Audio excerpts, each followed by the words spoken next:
Let me remind you once more of what I said at the beginning of my talk yesterday. If the mention of death makes you want to switch to another program, that's a sure indication that you, in particular, need to stay tuned to this program and to listen carefully to what I have to say. I pointed out yesterday that one thing that distinguishes the Christian faith from all other religions and philosophies is that it has a proven, positive answer to death. In medical terms, it provides diagnosis, prognosis, and remedy. The diagnosis says the sting of death is sin. Death came through sin. The prognosis says that death follows three successive phases. First, spiritual death, that's alienation from God. Second, physical death, the separation of the soul from the body. Third, the second death, that is final, eternal, irrevocable banishment from the presence of God, but not with the cessation of consciousness. Only after we've accepted both the diagnosis and the prognosis can we begin to understand and to apply the remedy. The remedy is what I'm going to be talking about now.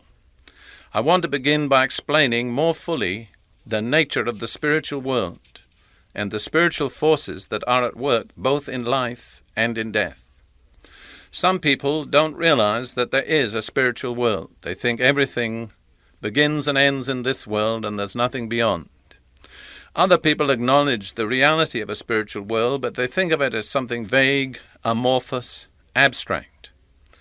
But the truth is that the spiritual world is as real and as objective as the physical world, and it's peopled with both things and persons far exceeding in number and variety all that we are familiar with in the physical world. The really important difference between the two worlds is that the physical is temporary and transient. The spiritual is eternal and unchanging. Paul expresses this in 2 Corinthians 4:18. He says, "So we fix our eyes not on what is seen, but on what is unseen. For what is seen is temporary, but what is unseen is eternal." So the unseen world is eternal. Now let's see what the Bible shows us about the nature of this unseen world. If we trace life and death back to their source, we come face to face with two persons whom I have titled the life giver and the life taker. This is expressed very clearly in the words of Jesus in John chapter 10, verse 10. He says, "The thief comes only to steal and kill and destroy. I have come that they may have life and have it to the full." So we have the two persons, the thief and Jesus. Each of them is equally a person. Of course, the thief, his name is Satan. So many people today find it difficult to realize that Satan is a real person. I saw this in a book once that gripped me. It said, "Evil is not something, but someone." When we realize that, our eyes are beginning to be opened. So the thief is Satan, or the devil. Listen to what Jesus told us about him also in John chapter 8, verse 44. Certainly Jesus spoke the truth with tremendous frankness when it comes to telling us the nature of our enemy, the devil. He said to the religious people of his day, "You belong to your father, the devil, and you want to carry out your father's desire. He was a murderer from the beginning, not holding the truth, for there is no truth in him. When he lies, he speaks his native language, for he is a liar and the father of lies." So there Jesus tells us that Satan is a liar and a murderer. Put that together with the other passage in John chapter 10, and we find out that Satan is thief, liar, and murderer. The Bible has nothing good to tell us about him. A well-known evangelist once summed up the difference between God and the devil in this simple phrase: "There is no badness in God, and there is no goodness in the devil. We need to bear that in mind. We don't want to be blinded by philosophy or sentimentality or human theories. We're dealing with two persons, the life giver, Jesus, the life taker, Satan, the devil. Let's turn back again to John chapter 10, verse 10, where Jesus says this, "The thief comes only to steal, to kill, and to destroy." We need to keep this always in mind. The devil never comes into our life to do us good. He has three purposes. Each is worse than the one before. His first purpose, to steal. His second, to kill. His third, to destroy. Let's look at the meaning of those three words for a moment. Satan comes into our lives to steal, to take away everything that is rightfully ours from God. Every blessing that God wants us to enjoy, Satan comes to take from us. What are some of those blessings? The blessings of innocence, of a good conscience, of peace of heart and mind, of right relationships in home and family, health, prosperity, the provision of all our needs.